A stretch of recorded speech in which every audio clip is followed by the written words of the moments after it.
Yo, what is up, pussies? We are back with another episode of Mogcast. Episode number 20. 20, which is a milestone. Big milestone. Who would have thought? 20 episodes in, we're here. But it's just, it's nothing special. It's just us two again. People like that, though. Yeah, they do. And we wanted to get one done in Tulum, but that didn't end up happening. It did not. The vacation was kind of like screwed up from after day one.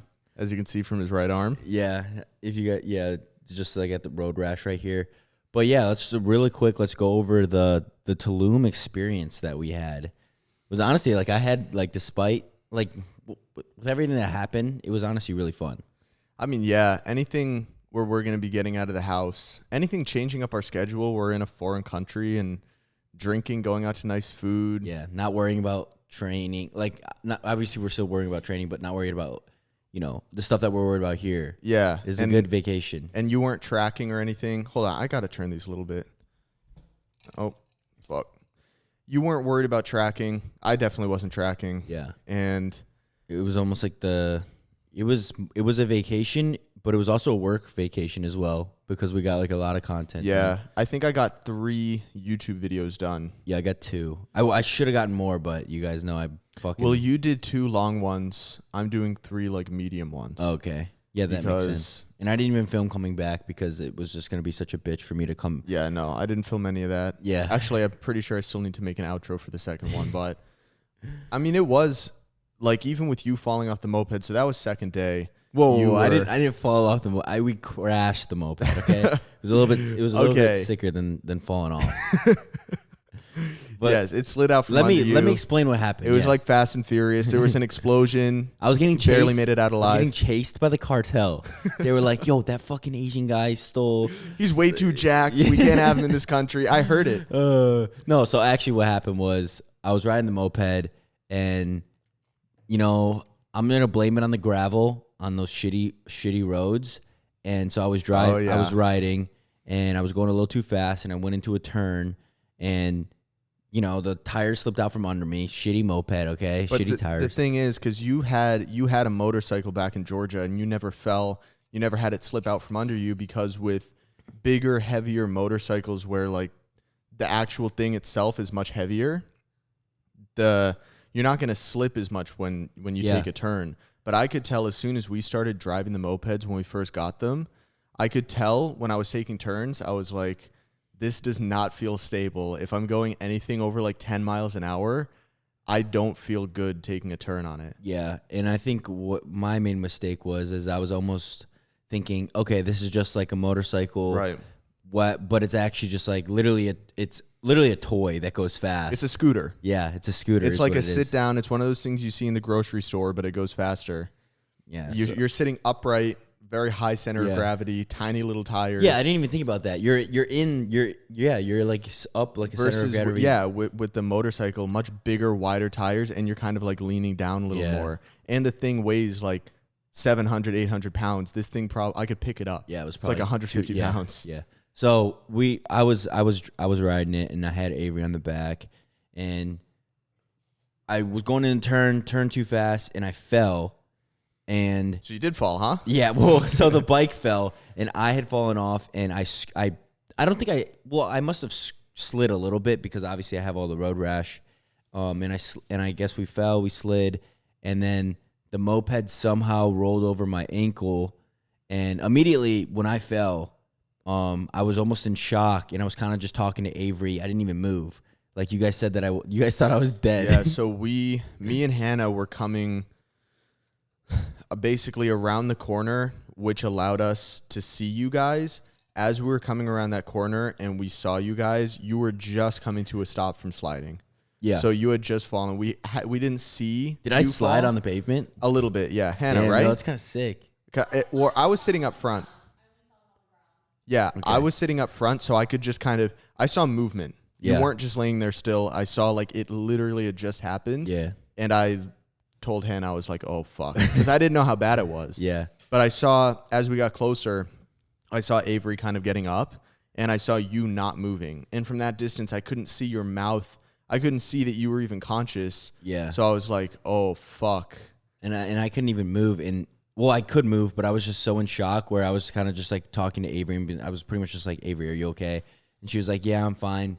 Luckily for her, she kind of, the only thing that happened, I don't know how. The only thing that happened was just her knee got scraped up. But even though like she put her hands down and everything, her hands were untouched and her arms were untouched. So you took the brunt of the fall. Yeah, I think that's what happened. And so I got road rash, and then the moped was on top of me.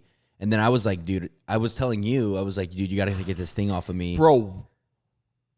No, it's just I just saw that in live action. Milo was grabbing a toy and doing this thing with it, like shaking it back and forth, and fucking threw it at the wall as hard as he. It literally hit the wall. Shit. Holy shit, dude. Yeah, and so yo, Milo, chill, bro. Yeah, give him some codeine. I don't have anything else. Give him some GHB. So the moped was on top of me. I was like, James, you got to get this thing off of me because I couldn't move. And then when he lifted it up, and I was like, I think my ankle's broken, but it wasn't. Like you said, it was like it looked fine. It looked fine. Well, that's kind of what I was joking about. Is I gave my quote unquote expert medical opinion because you were like, bro, is my ankle good? And I couldn't see at that point. I hadn't inflamed yet. Yeah, it was. So I just kind of felt around the bone. I was really just seeing, okay, is this kind of fucked or is it super mega fucked? Yeah, like Conor McGregor type shit where it was like bent out of its place. Because that's if I could feel bones moving around with my hand, I knew that it was super duper fucked. Yeah. It felt completely intact, so I was like, I don't think you broke it. But I knew in the back of my head it could be fractured, but it wasn't super fucked. Yeah, so that happened, and then I just walked back probably a tenth of a mile, and then iced it, whatever, healed the wounds up. And we went out that night, and then we went out the whole day the next day. Did you come out with us that night? Yeah, we went to that, the place where you had the curry. Oh, yeah, that's right. That was that you night came hobbling in there. Bar. Yeah, the hookah bar. So I came in, and then... Dude, that hookah, let's just talk about how fucking expensive hookah is. Especially there because they know tourists are going to be coming in. There's not going to be any working 9-to-5 Mexican that's going to come in and get a fucking hookah. Yeah. It's only going to be American tourists. How much was it? It was like it was almost $100, I'm pretty sure. For it was 75. It was like $75. And it was just one little thing of shisha that just lasted us 3. Yeah, and they left it on the table. But yeah, so the trip was me pretty much hobbling around. And then the third day when you guys went to the cenotes, I stayed back just because I knew that going to 3 different locations, going in and out of the cab, and then going to the cenotes. And swimming. Yeah, if you guys don't know, it's like a big cave. You guys probably saw his Instagram post. You can go look at it. Or by the time this is, my vid won't be done, but in my upcoming YouTube video, basically it was really sketchy because this is an expensive phone. I wasn't too sure about it, but they gave us these watertight bags to put our phone in, but the plastic of the bag perfectly covered the camera. So there was no glare or anything like that. So you could take it in the water. And that's what I was using to vlog inside. I was just using my phone through this protective case. No water got in it. So it was really beautiful, but I almost fucking drowned, dude. Since the last time I've swam. Well, you can't swim. Yeah, well, you can swim, but you can't float. Thing. That's the thing, bro. I can swim, but I can't float. I can sprint underwater, swim really fast, but I can't float, which is the most important thing. So I got into the water with a life vest on. And I didn't want to be the problematic person because we were in a group of people. It wasn't just us 4. It was me, Hannah, Val, Madrid. But then there was also these other people that were part of the group that we were with. They were kind of doing a tour. And I didn't want to be big fucking muscular guy that's like, yo, guys, I can't fucking float. So I'm over there struggling to stay above water, doggy paddling. But they can hear me because we're in a cave. So I'm like, yeah. And the guy leading the tour was like, are you good? What's going on? And I'm like, yeah, don't worry about it. I'm just going to turn back and wait on the dock. You guys can go because I didn't want to cause any issues. But he went and got me a buoy. And I had to use a buoy and the fucking life vest just to stay above water, dude. It was pathetic. Yeah. Well, think about it. It's like a ball of lead. That's what I was saying. I'm like, Hannah, imagine I handed you a 50-pound dumbbell and said, try to stay afloat. That's basically what it is. Because the last time I went on a long swim, I didn't weigh this much, and I was able to float You know, not easily, but I could at least float. But this time I was sinking fast, bro. So pretty much he has too much muscle mass to float. So it's just too much mass in a small amount of space. Well, I think it's like I think it's because I was cut too, so I had no fat. Yeah. It was all like muscle and bone. And you're dehydrated. There's no water. Yeah, no, it wasn't good. But yeah, the cenote, they were beautiful, but in terms of like dopamine released, you didn't miss too much because. Dude, I already know I would have been miserable because I wouldn't be able to swim. Yeah, I would have just been able. I would have just watched from the dog. Yeah, and then going up and down these little tunnel things. But yeah, so other than that, I missed the cenotes part. But I think the rest of the time I was pretty much with everybody the whole time. I actually was pretty sad for Avery just because, you know, she didn't. I asked her, hey, like, do you mind? Would you rather go to the cenotes or like, do you just want to stay with me? And then she was like, well, I don't want to leave you, but she wanted to go to the cenotes. So she stayed with me that day when you guys went to the cenotes. And I was like, all right, well, I got to make it up somehow. So hopefully everything heals fine. I ended up fracturing my ankle. I went and got an x-ray today, and I fractured my ankle. I don't know if I need surgery. We'll find that out in a week and a half. But I told her, I was like, okay, I'm going to make it up for you. So I booked another trip to Cancun in 6 weeks. But if I need surgery, then that's going to be a whole nother fucking thing. Is like, I'm not going to be able to. We'll see. I'll probably schedule the surgery after. I'll just bear on the. So the reason you would need surgery hypothetically is because the way that you fractured your ankle, the doctor said this either usually means you broke another bone up top by your shin. Yeah. And if you didn't, it means you probably tore some ligaments. Yeah. So for both of those to not be true, you'd have to be relatively lucky. Because I guess when you usually break your ankle, the way that kinetic energy works or whatever, it's like the energy enters through your ankle and the snap is in the bone and then it travels up. And because that's what happened to Eric, because Eric has broken his ankle. He had a break here on his ankle and then had a break up by his knee. So that didn't happen to me, luckily. But then now I got to get an MRI to see if any of the ligaments are torn. So I hope none of that is torn because then I'll be good in 5 weeks. The fracture will heal by itself. Well, it depends. If you put your foot out and hit the ground like that straight on, then I could see it. But if the moped fell sideways on your leg, I think you're probably good because when I was younger, I had a cast iron radiator, probably weighed 300-400 pounds, fall on my leg, but I was laying down on the ground, so it hit me perpendicular, and it shattered the fuck out of my ankle, but it didn't break anything up my leg. So if the moped hit you perpendicular, you're probably good. Yeah. Let's hope for that. Yeah. Let's hope for that, boys. So we'll hope for the best with that. Dude, actually today when I was at the doctor's, this is totally off topic, but he was just like making small talk with me, checking out my ankle. And he was like, oh, like, where do you go to school? And I was like, oh, I dropped out, blah, blah, blah. And he's like, what do you do for a living? And I was like, oh, I just do social media. Because I fucking hate that question. Like, when people ask me, like, what do you say when people ask you what you do for a living? I mean, I kind of just say, oh, I make, like, YouTube videos and stuff. Yeah. That's usually what I say. I feel like it's so much more than that. I don't want to, like, I told him, because I immediately said, oh, I do social media. And he, like, looks up at me, and he kind of gives me, like, do you? Like it's like almost like what do you do? Like you don't really do social media.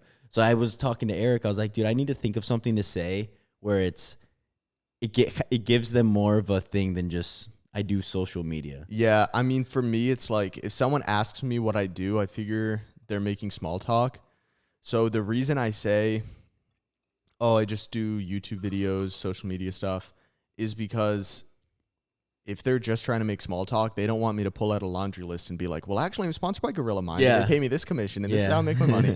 So I just say that, and if they're actually interested, they'll follow up and be like, oh, what do you actually do, though? Yeah. And that's what he did, though. If they're just trying to be polite, they'll just be like, oh, cool. Yeah. And keep wrapping the bandage around you or whatever. Because like I'm talking about it now, so obviously I'm feeling some type of way because he had asked me. I think what I'm going to start saying is just like I market. No, I think what you say is fine. And then if they're interested and they follow up, you can be like, well, the way I actually make money is I've got a pretty big following, so companies sponsor me to promote their stuff. And I also make YouTube ad revenue, and I have some other stuff that I do. Yeah, or I could just start saying, yeah, I'm a podcaster. That's actually pretty cool. Yeah. But, what's your podcast? It's the Mogcast. Yeah, it's Mogcast, man. We talk about absolutely nothing. Nothing. All right, but we got some topics that we wanted to talk about. Obviously, And also, yeah, so we have some topics. I didn't mean to cut you off, but that just reminded me the way that we might start. This isn't set in stone. Oh wait, yeah. This isn't set in stone by any means, but we have a couple ideas of what we want to do with the podcast because we like talking and we like having guests on and stuff. But for one, there's certain stuff that we can't really talk about because we'll get fucking shadow banned, and it's stuff that we really want to talk about. And we're probably going to talk about it regardless and just get shadow banned because fuck it. But, excuse me.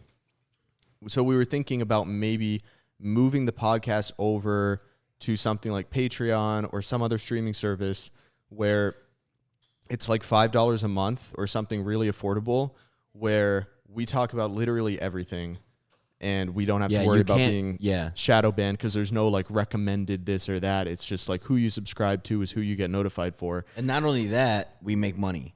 Yeah, this is free. Cool. Right now, this is free content. We don't even monetize this channel because we don't want the ad breaks to interrupt our conversation. So we could either do that or we could do kind of half and half. We do 2 podcasts a month on YouTube, 2 podcasts a month on Patreon, and we talk about the juicy stuff on Patreon. Or we just say fuck it and do live podcasts, which would be pretty cool because it would be more interactive. We know that there's an audience on us.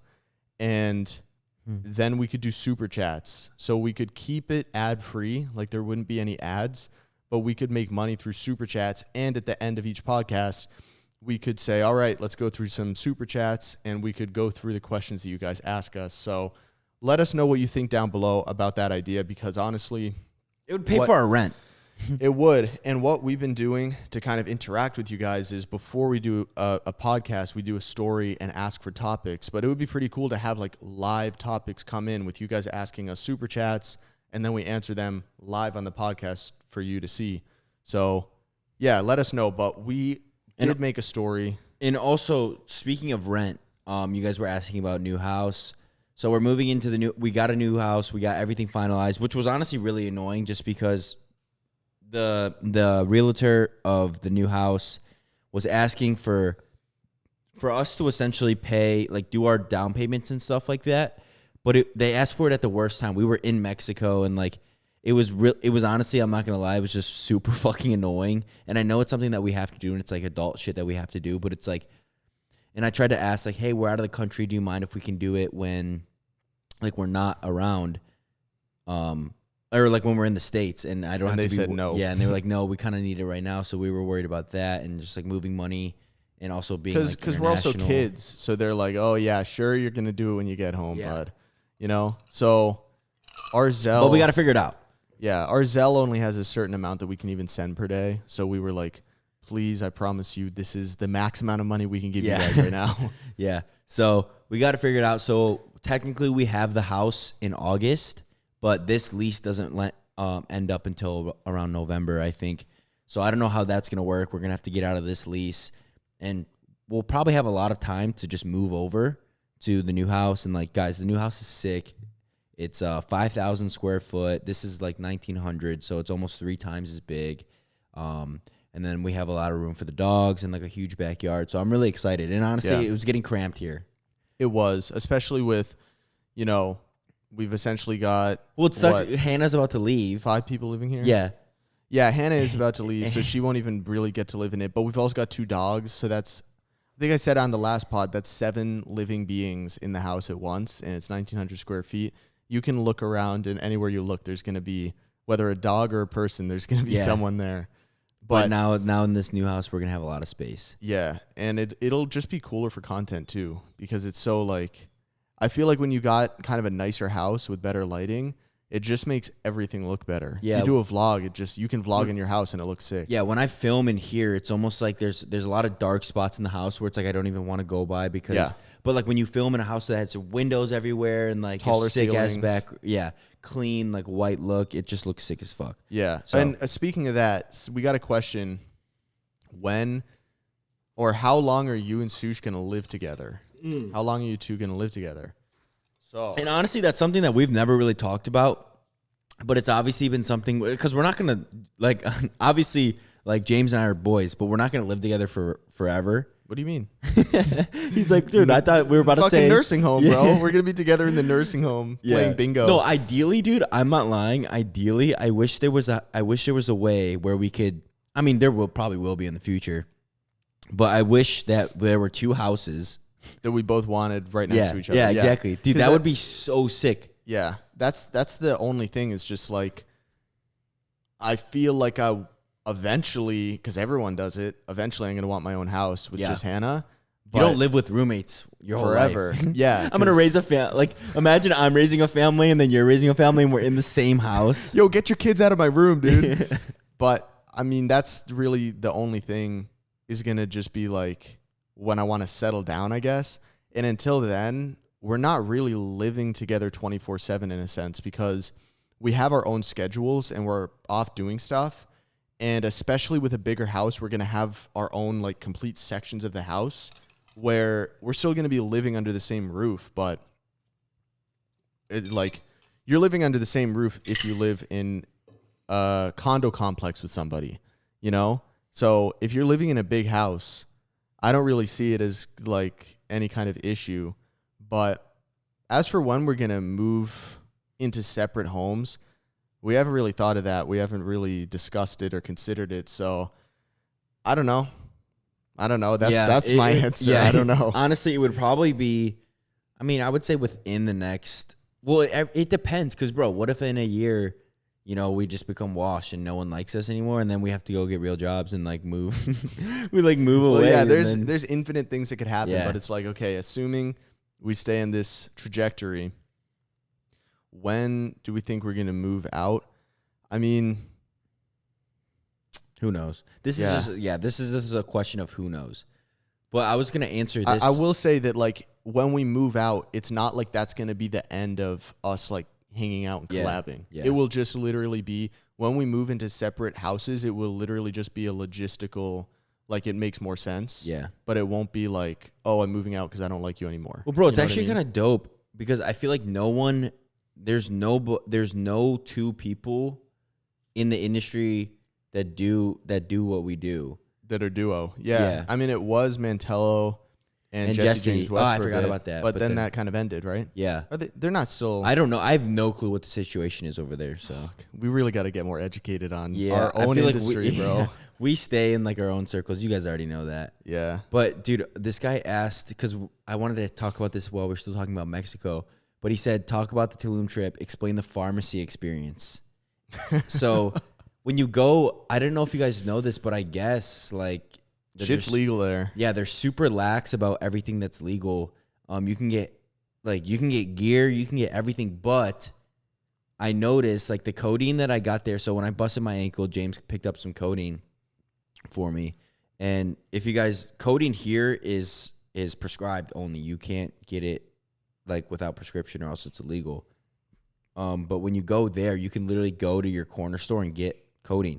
But it was underdosed as fuck because I took, like, if you take 30 milligrams of codeine, like, you'd be fucked up. And so that's what I was taking. I was taking 30 milligrams. And I was like, okay, when is this going to kick in? And then it never really did hit. So either it's just fake or bunk or underdosed. But it's probably underdosed. Yeah, or just really old. Like, honestly. Yeah, it could be. Yeah. They've had it there for 30 fucking years. Yeah. So if you go there and it might just be that because someone DM'd me and said stay away from the touristy pharmacies because they're usually underdosed. But that doesn't change the fact that that shit is truly legal. Yeah. It just happens to be that pharmacy that we went to. Most of the shit was probably underdosed. But if you went to like a part where tourists don't go to, I'm sure it'd be all fully legit. Bro, and the weirdest thing is that they're everywhere, dude. I know. You'll walk 5 minutes. Advertising. Yeah, bro. You walk 5 minutes from one pharmacy to the next, and it's the same shit. And it's like they're everywhere, bro. It's Phil Heath and Ronnie Coleman on a sign, and it literally says anabolic steroids here to get jacked. How many pharmacies do you need? Like, I don't understand. There's literally everywhere you go. But we would always go to this one strip. What was the strip called? If you ever go to Tulum, we'll give you the link. Like I don't know, but it was like this. It was like this big road that like everything was on. Like if you were in LA, I would consider it like the Rodeo. So like, or if you were in Chicago, it's like the Michigan Avenue. It's like the one big where everyone go, the place to be in Tulum. So there's restaurants, like so much sick shit. And like honestly, that was like, dude, I wish I could go back and not have a busted ankle. Cause I would have been walking up and down. Really? Like, dude, no, actually, I wish I could go back and break both my ankles. And, like, yeah, that would be better. In a wheelchair. But yeah, we would go there and like the whole, like, dude, it was so fucking fun. Honestly, I'm looking back on it and being like, oh, it was just like such a good time. Like the vibes were so good. Yeah, it's really that. It's the vibes. It's the fact that you're not in the U.S. And this is during the C word too. Yeah. So it's like, yeah, nobody gave a fucking shit about that. And that was also really refreshing. Well, I mean, Texas isn't bad at all. Yeah, no. Well, actually, it's more lax here in Texas than it is in Mexico. Yeah. Like, bro, they were telling us to put our shit on, like, when we were walking outside, like, the policia, they were coming up to us and telling us to put on masks and stuff. And then, but as soon as we drove away, we just took the masks off and they didn't care. Yeah.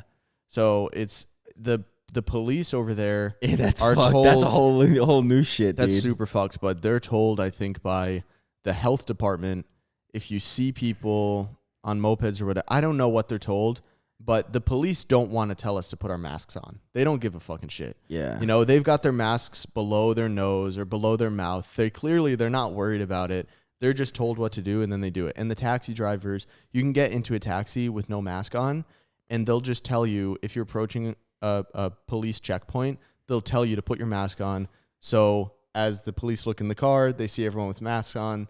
And then as soon as you drive by, you can take it back off. And the funny thing is we were on our mopeds the first day and we had no mask on. And so these probably like 2 patrol cars or whatever you want to call them, probably 4 officers come up to us and one officer is standing back and he's got his phone up and he's taking photos of us. That was so weird. And we were like, why is this guy taking photos of us? But we realized that he was taking photos of his police partners handing out masks to us.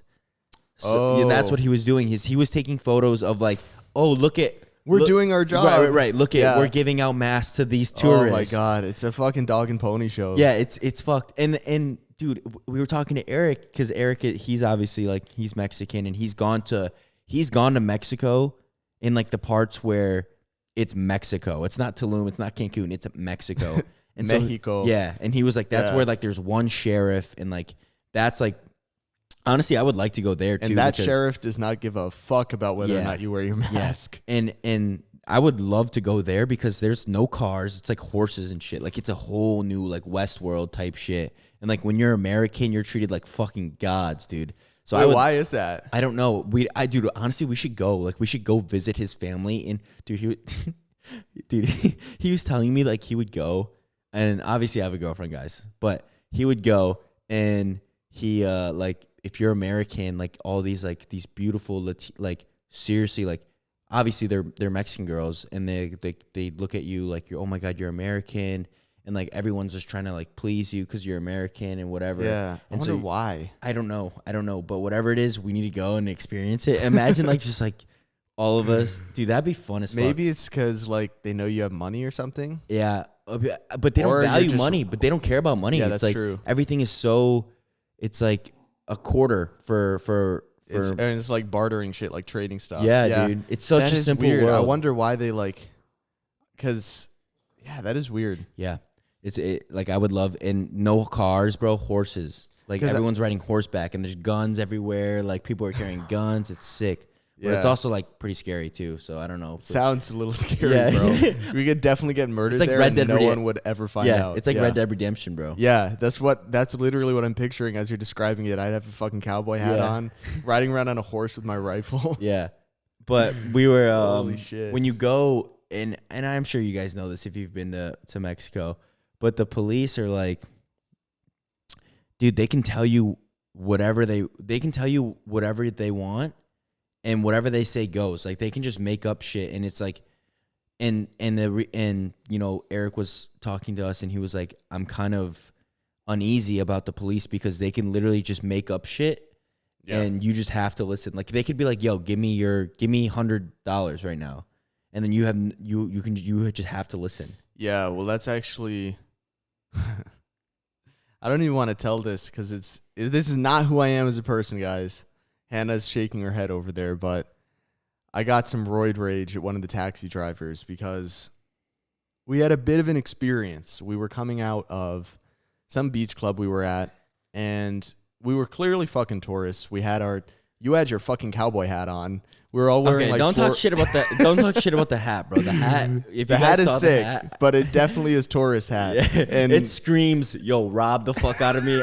Like I'm a bitch. I'm not from here. I don't speak Spanish. Like I'm an easy lick. yo, rob the fuck out of me. I'm a right huge now. mark. Yeah, I am from America. It's like this dope ass like little Yeah, hat. I yeah. paid $30 for it, bro. Yeah, we probably made it for 2 pesos. Oh yeah, not even. And we were all wearing our floral shirts, and Those also scream huge pussy. and there's taxis like waiting out there because they know some dumb hombres are going to be walking out of here pretty soon, and they wanted to charge us. It was probably a 6-7 minute drive home, and I think they wanted to charge us like $35 per car. It was seven. Or no, I can't even remember what it was. It was 3. Doesn't fucking matter what it was. It was but overpriced. It was like It was outrageous. It was 3 times the amount what they charged us to get there. So we knew this is complete fucking bullshit. And Sush was like, because Val was there negotiating, trying to say in Spanish, no, we came here for like 100 pesos. What the fuck? Really quick, shout out Val. If you guys don't know who Val Dude, Val is, saved wait, what's us. her IG? Let's just plug her IGs. It's at ValFit, VALLFIT. Because if it weren't for Right? Val, Or is it VALFITT? I don't know. Whatever. Try one of those two. But if it weren't for her, we would have had no clue what to do. we would have gotten robbed the fuck out of us. We wouldn't bro. have been able to communicate. Well, barely. Eric was saying how Eric speaks like broken it's Spanish. broken. It's broken. If you guys know what broken English is, it's like where you say, like, let's say I need to. You would say like beer, me. Yeah. You know, like Yeah, you kind of get the point across, but you don't really know what you're saying. Yeah. So Eric's probably like 50% fluent listening and 25% fluent speaking. So he can definitely get by, but Val knows all the lingo and this and that, and she knew exactly the tone and how to negotiate. And yeah. She's So from Venezuela. she was trying to basically get us out of that, and he was like, no. So Sush was like, all right, fuck this, let's walk. And the taxi drivers clearly understood that amount of English because... No, I said caminar. Because I know high school level Spanish. Oh, true, yeah. I know high school. Caminar. And then we were all like, yes, caminar. And we all started walking with our fucking floral shirts. Yeah. Down my this bum ass ankle. Yeah. No fucking chance I was walking, bro. I'm barely walking to the sidewalk. If they hadn't been like, okay, wait, we'll lower the price, we would have been fucked after 5 minutes. Yeah. But yeah, we start limping away with our floral shirts on, and we're kind of drunk. And they're like, all right, 200 pesos. And I was like, all right, was that so hard? I mean, come on. So we start driving home. And before, when Val was negotiating with them, I was trying to tell them, yo, the conversion rate is 1 to 20. And the guy was like, no. Here it's 1 to 15. So if you're paying with USD, it's going to be X amount. I'm like, no, bro, it's 1 to 20. Anyway, on the way home, the guy said, if you can show me that it's 1 to 20 pesos, I'll give you this ride for free. And I was like, okay, bud. So I looked it up. I had a little bit of data, and it was 1 to 19.88. And I said, listen, out of the kindness of my heart, I'm going to pay you. I'm still going to give you the fucking pesos, but you're wrong, I'm right. And he still tried saying some bullshit like, no, we use a different exchange rate here. It's different in Tulum. It's 1 to 15. I'm like, okay, dude. And then we get to the house, and we only have 400 pesos. And so she gives him the full amount. He was only charging us 200 or 250. And he was like, we gave him the 400 and asked for change. And he took the money and said, I'll bring your change back later. And this is all in Spanish. So I'm only hearing the tone of the conversation between Val and this guy. And I hear Val's tone go, oh, no. Hold on. I clearly could tell something was wrong, and I was looking at her face too. And I already didn't fucking like this guy. So I was like, Val, what the fuck is going on? And they kind of keep going back and forth, and he still has our money. And she basically turned to me, and she's like, he's saying he's going to bring us our change back later. And I was which is mad. which is fucking skeevy. I'm not saying I was in the right here. I will explain the full thing. I was not in the right here. I'm just saying, like, I fully got more mad than I should have, but I was like, oh my God, fuck this guy. So I reached forward and fucking grabbed the pesos back, and one of them ripped because he wanted that money. He was holding on tight. And I was like, bro, what the fuck is your problem? Like, what's going on? First, you try to overcharge us. Then you say the shit about the exchange rate, and then you're going to take our money and say you're going to bring it back later. Like, what the fuck is going on? But he didn't understand English anyway. And he said, oh, policia, like, I'm going to fucking call the cops. So I'm just like, oh. That's when I kind of calmed down, and I'm like, this is not worth it. Yeah, bro, because low-key, if he says, I'm going to call the cops, I'm calling I'm super cartel's coming, bro. Not the cops, the cartel's So coming. I just said, I gave him, one of the pesos ripped, so I gave him back the 200, and then I gave him like 400 pesos in USD. I just threw him a 20, and I was just like, fuck this guy, and I just got out of the car. Apparently, he was trying to do the right thing and like call someone over that he didn't know to see if they had change. But the neighbors, the neighbors who were also tourists and Americans. So it's like, bro. But regardless, I shouldn't have freaked out like that. But that's my little roid rage story. Well, him and I both had our little share of roid rage. Because, I mean, I was there, and I wouldn't even consider this roid rage, dude. There was just one day, man, or it was like the second to last day, I think it was. And it's funny because Eric was saying today, he was telling me, he was like, dude, if you go and watch the vids or you go and look at our pictures, people probably think we had such a great time. Like, oh, look at them. Look at Sush making the best of it. Like, even though he hurt his ankle, look at him making the best of it, like doing this and that and like whatever.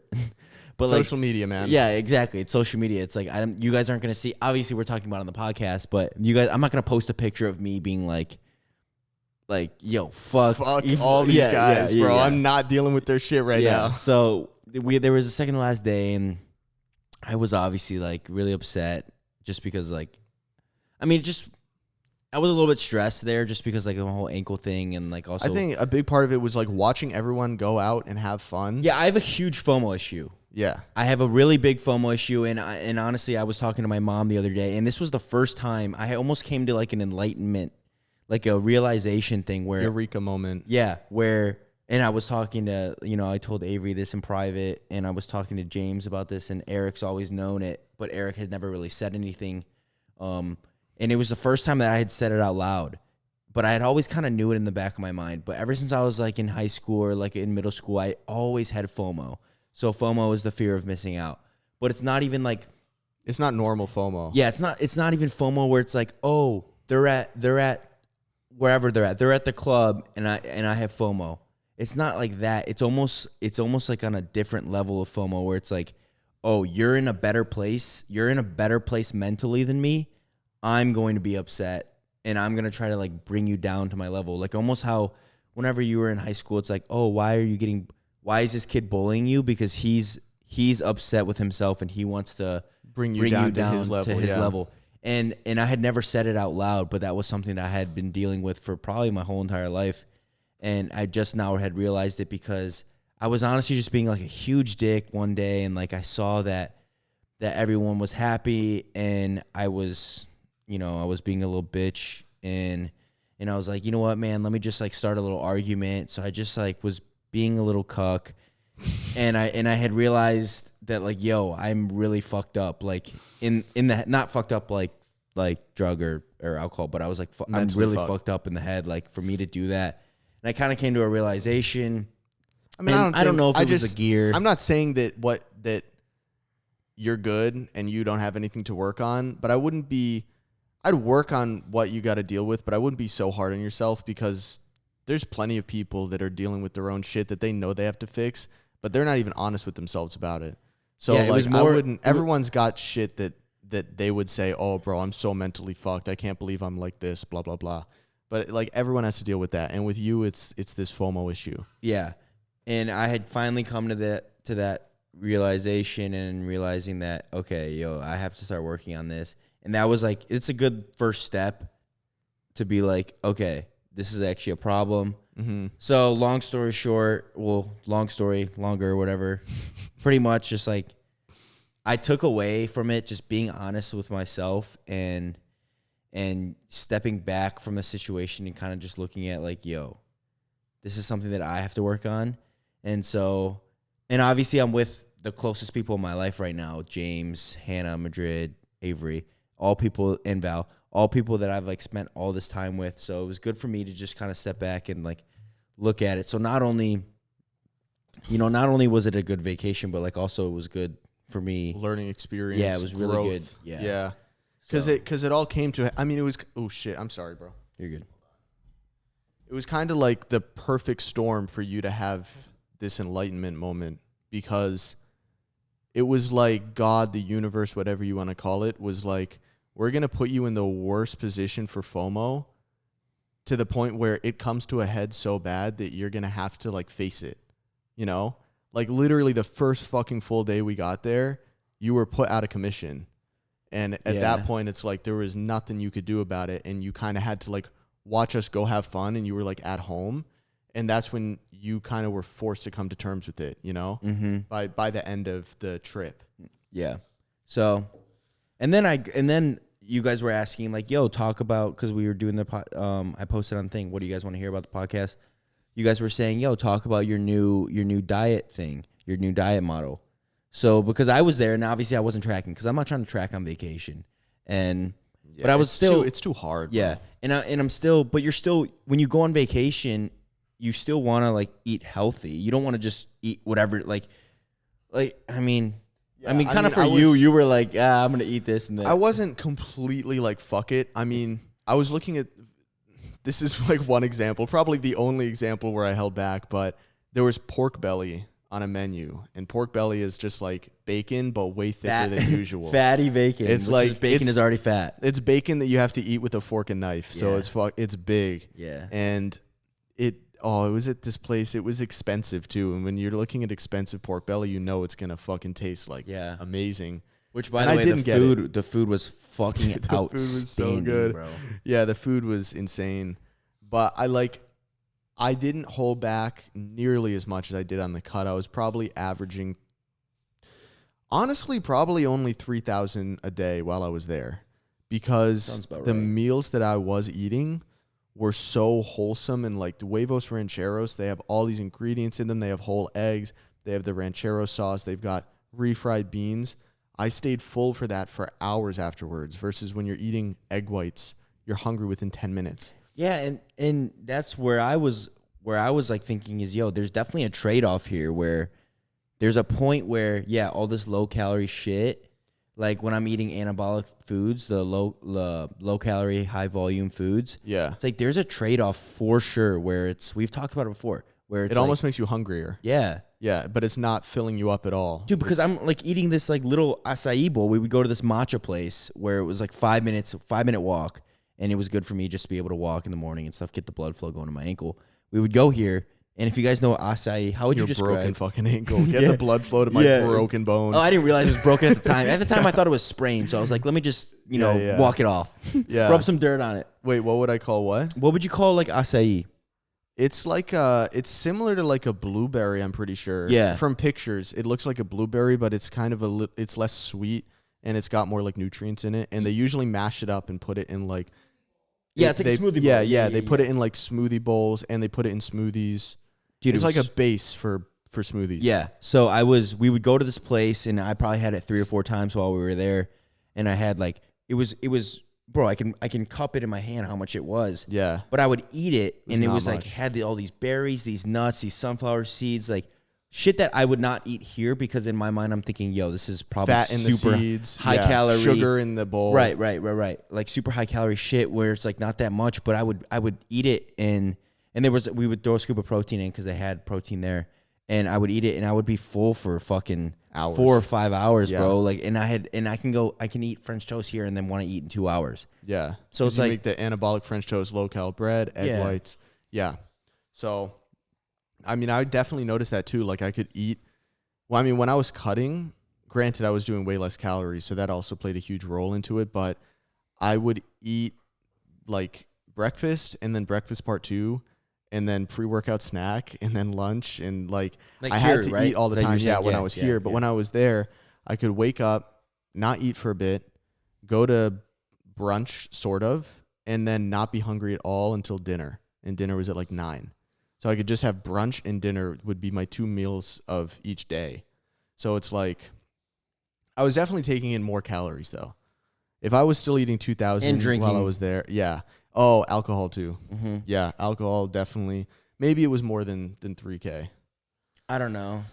Hard to say, but I did the only like staying on track with me was making sure like keeping mental track of my protein. And you were also very adamant about training. Yes. Like I was like, yo, why do y'all want to train? Like why you were super proactive. Like, okay, we have to train. Like we have to train today. And I was thinking, obviously I wasn't going to train regardless just because of my ankle, but I was thinking, bro, like you're on vacation. Why not just like take a day off or like not stress about training today? But you were very like, because for me, it's like, I looked forward to it. For me, I wasn't stressing about it, you know?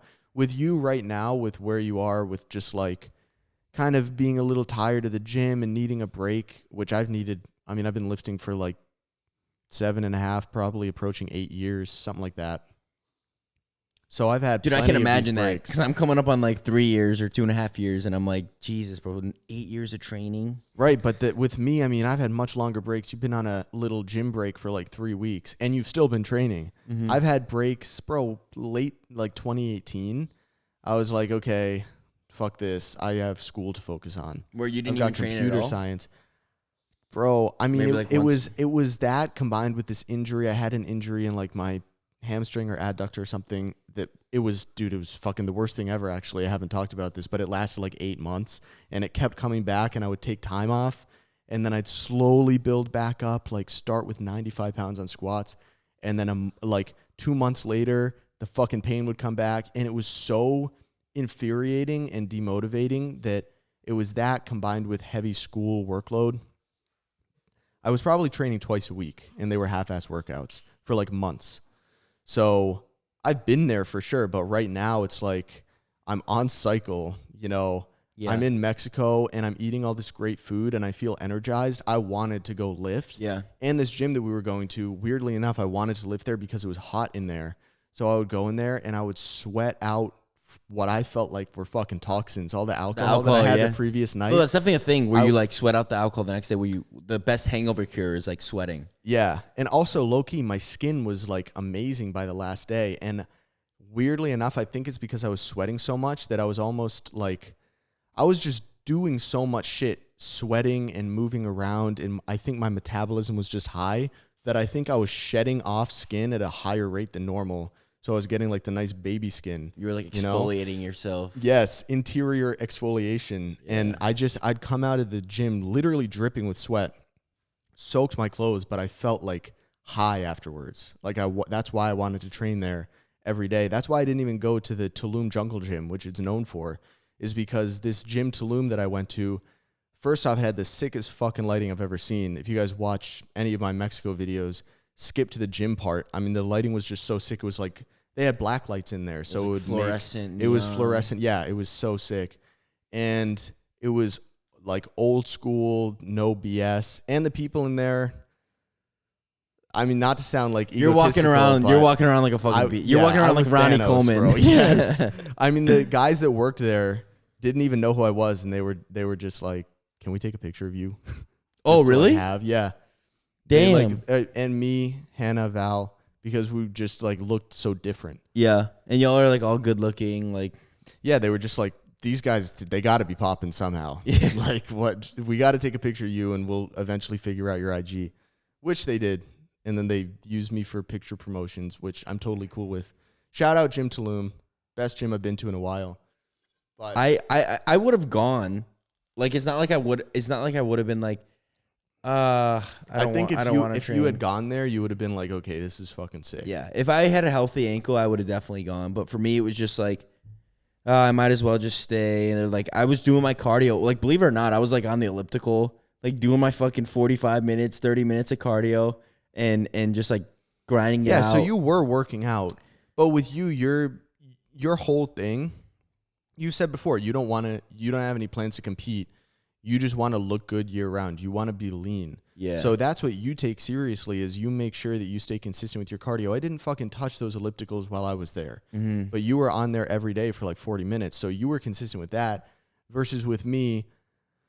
You were just trying to train. Like, weirdly enough, because I've never competed, and I'm going to talk about this in a YouTube video because I know that, not everyone's watching at this point because we're an hour in, but weirdly enough, the thing that keeps me going in the gym is thinking about eventually being on stage.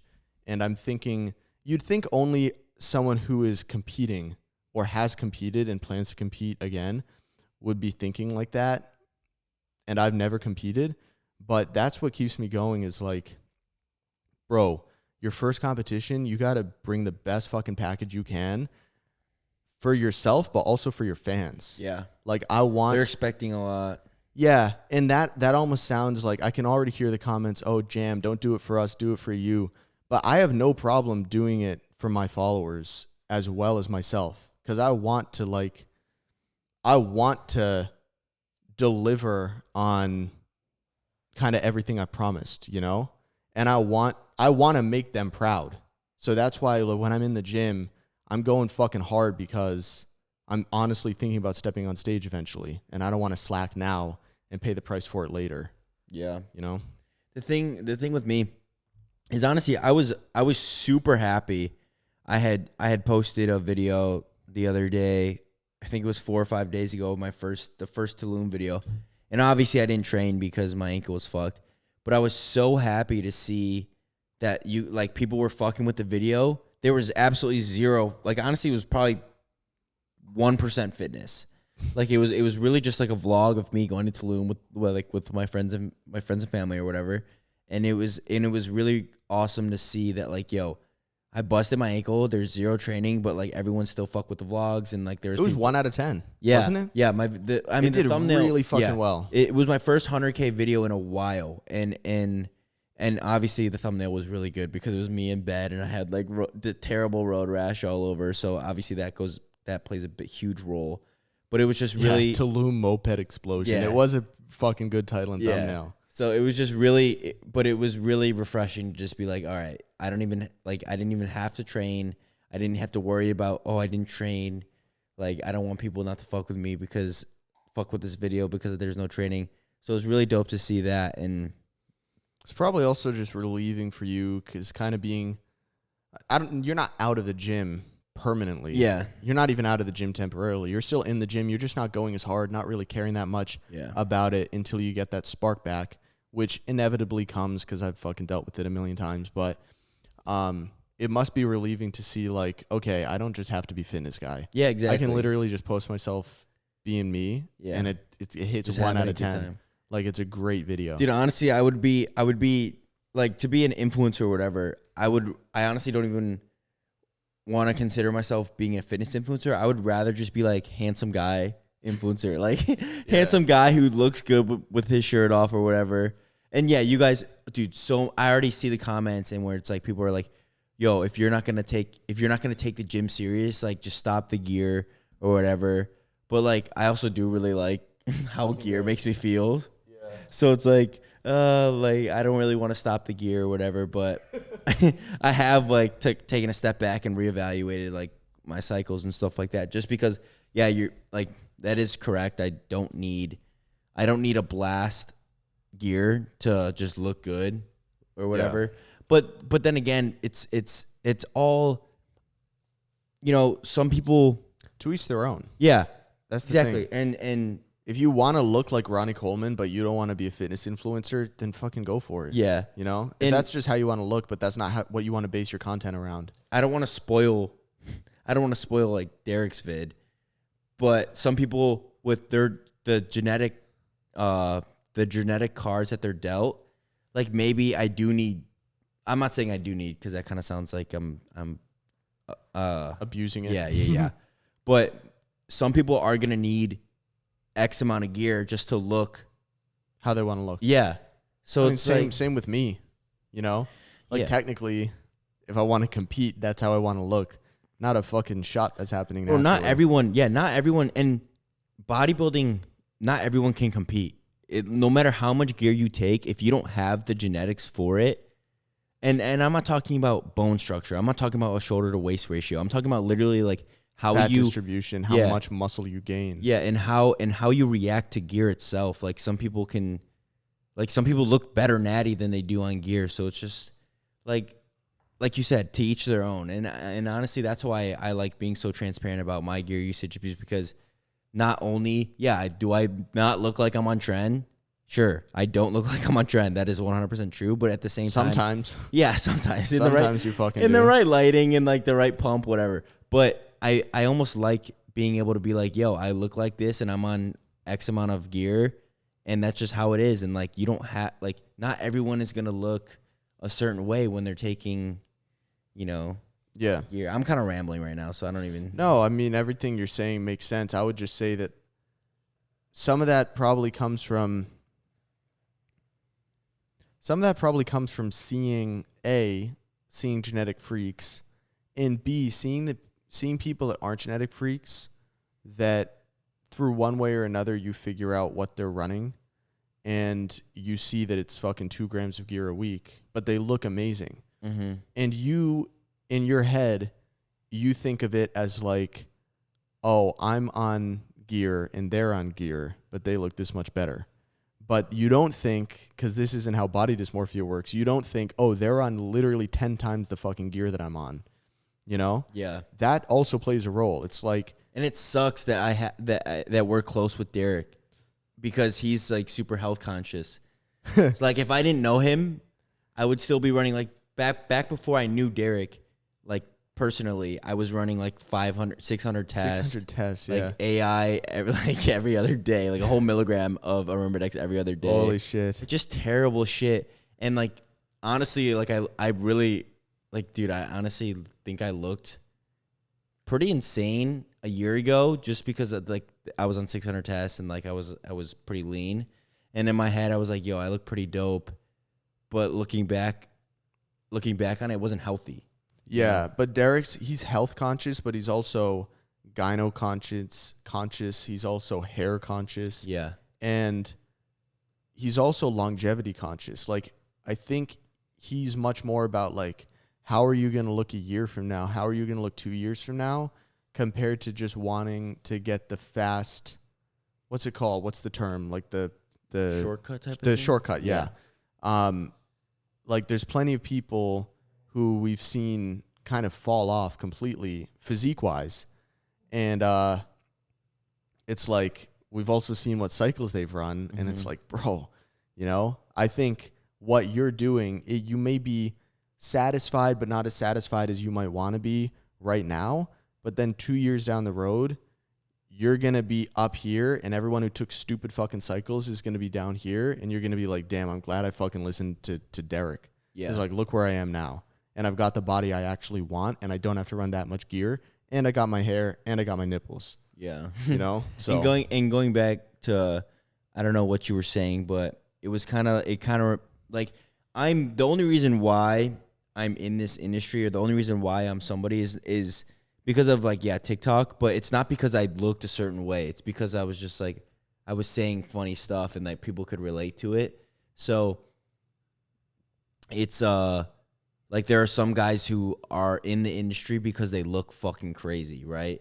But like, I have to remember, it's something that I have to be conscious about. It's like, you guys don't fuck with me because I look a certain way, because I don't look, like, in my opinion, I'm not going to sell myself short. I definitely, like... Yeah, you're about to offend a lot of people if you say you don't look that good. Yeah, like, I'm going to be like, bro, how do I look then? Like, for my height and stuff like that, like, I'm definitely above average, I would say, but I don't look... You guys don't fuck with me because I look crazy, Like James, dude, in the picture that he posted the other day, where he's like coming out of the pool, it's like, dude, like dick skin over, or like whatever, like fucking looks insane. Like, that's somebody who you see and you're like, yo, this guy looks fucking nuts. But rather than me, it's like, I have to remember that it's not really, for me, it's not really about my physique. It's more about, I'm not saying that you're only about your physique, but you know what I mean. No, like, I get it. I have to remember for that. It's like, I could probably look like shit, and I could be fat as fuck, and I would still have. But you're definitely still motivating to people on a physique level. Yeah. More than you probably give yourself credit for. And I see comments like that, like, yo, your physique is so inspiring, and I'm like, bro, look at someone, like sure, but look at fucking other people. But it's not just how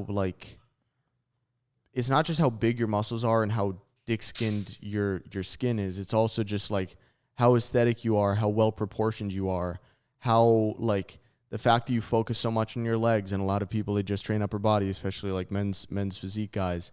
It's like overall, your overall shape is aesthetic, whether or not like you've got the fucking graininess someone else has. Most guys don't even want that if they're just looking for what girls want, right? You know, which is what most guys are honestly looking for, unless they're like competing. And that's kind of what I'm kind of leaning more towards, is kind of just going for that like Hollywood look, you know, like not the Hollywood look, but presentable, Yes. like that kind actually, of is yeah, that is the Hollywood like, look, like actor, like movie actor type of thing, where you're not crazy dry, you're not crazy Dick. So it would be like what's the guy who played Captain America? I don't know his name, but blonde dude. Yeah. He's like buff. Or like Henry broad. Cavill. Yeah, or Henry. But I mean, Henry is pretty fucking big. Henry If you saw him in The Siege. Witcher, he's fucking big.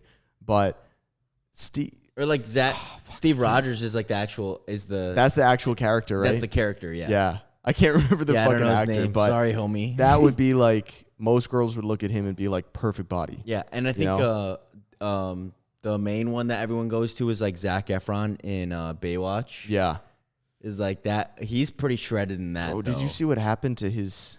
Did you see what the vid Derek made on him? Something about. I don't think he Dude, said he it was got- growth though. No, it was like plastic surgery. Yeah, He fucked himself up. yeah, Why, bro? You were so handsome. yeah. He was handsome. It also had to do with like age. I feel like he kind of.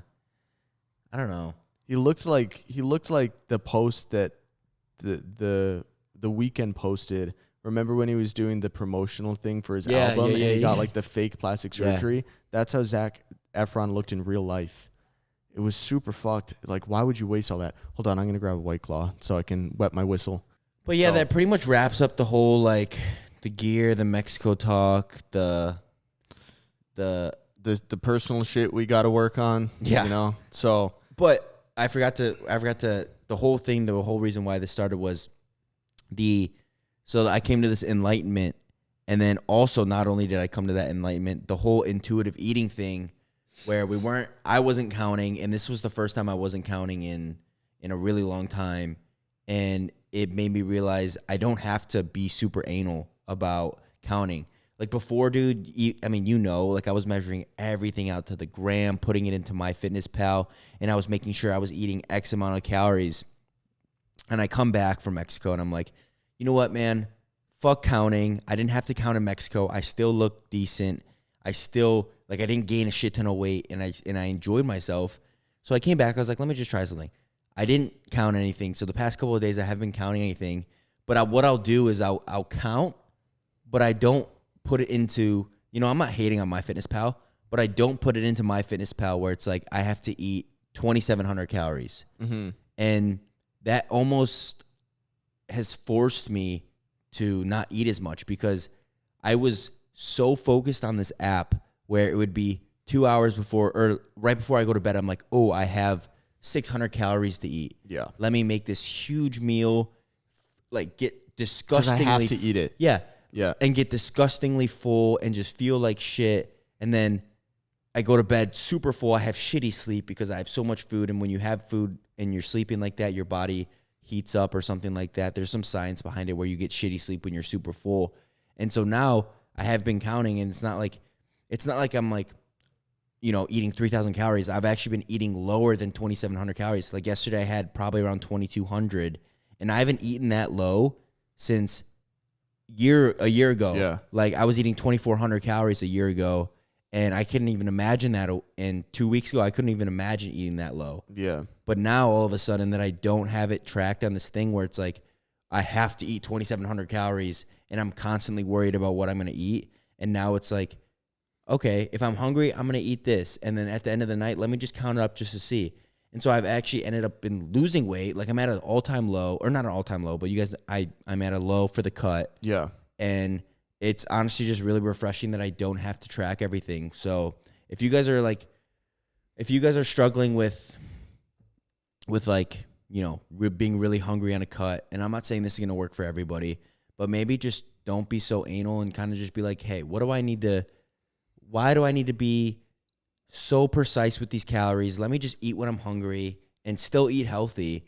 And that's it. Yeah. Because I think with you, the reason intuitive eating works for you is because you already know roughly what you need to eat because you have been tracking.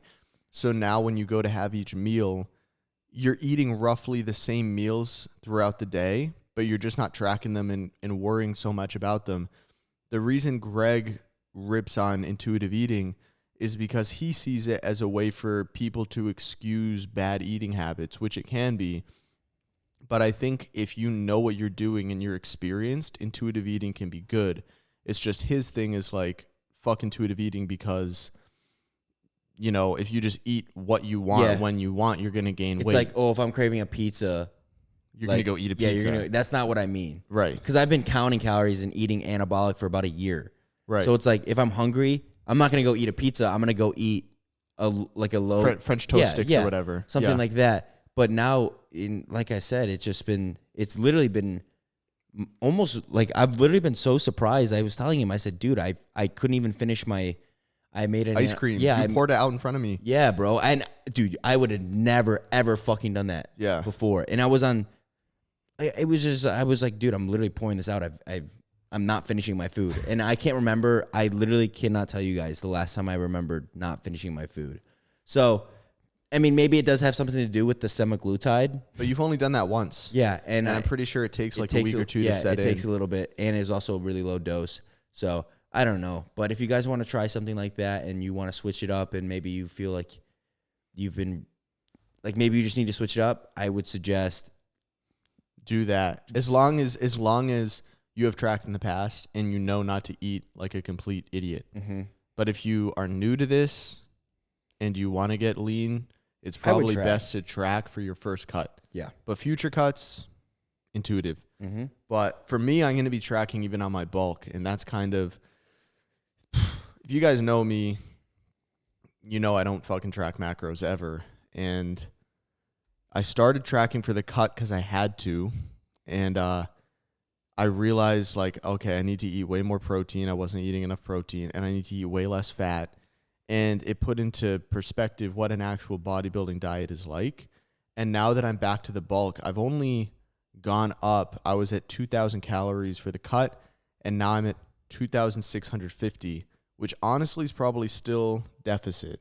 So I might bump it up to 2,800, but I'm still tracking. And I'm kind of torn between, like I said, as soon as this cut was over, I was going to go on a nasty bulk and gain a shit ton of weight and get as huge as possible as I could for prep later this year, hopefully. But honestly, I noticed on I noticed on this cut, I just felt so much better. Like my skin looked better. My energy levels were weirdly higher because my calories weren't so low that I was fatigued, but they were low enough where my body was kind of like weirdly energized like you would be fasting. And it's just like, do I really want to go back to shoveling food down my throat and feeling like shit and feeling like I'm eating way more than I want to or need to? Or can I just gain, like Greg says, and eat like 50 over maintenance? And I think that plus the gear, it might be the better choice. Derek wants me to bulk. He's like, get these appetite stimulants that's going to make you eat as much fucking food as you can. But it's like, do you just tear something off important? Yeah, on accident. Uh-oh. Nah, sometimes it just rips the scabs. Whatever, yeah. Whatever. But I don't know. You guys tell me what I should fucking do because I'm new to this, okay? This is my first time coming out of a cut and going back onto a bulk. And it's like I'm tracking everything. And even though I'm bulking, I feel guilty about going over my calories, weirdly enough. So I don't know, man. It's almost like we're switching because we are switching. Yeah, literally. Because before I was the one being like, okay, count everything or whatever. And I'm not saying you're super anal, but now for me, it's like we totally just switched. Yeah. Now you're like, I'm gonna eat what I want when I want. Fuck it. And now I'm like, bro, I got to track even on a bulk. Yeah. And so when I count, I don't even use the app, use MyFitnessPal anymore. I kind of just eyeball everything. And because I add it up calorie wise. Yeah, on a calculator. Like, Yeah, that's all I really Well, that's do. what I was doing for the beginning of the cut. until it started getting pretty intense. And then I had to do my FitnessPal to make sure that I was getting enough protein. Yeah. And when I did that, I realized before I was probably only eating anywhere from 130 to 150 grams per day. And now I'm eating 200. Of protein? Yeah. Yeah. The one thing that I'm worried about with not tracking is my fat. I don't know, like, Dude, fat sneaks in there, bro. It is crazy how little grams of fat, a gram here, a gram there. All of a sudden today I'm at 97 grams of fat, and I'm like, damn, I haven't even really eaten unhealthy. Like, how the fuck did I get over my fat for the day already? Well, right now, my thing is the opposite.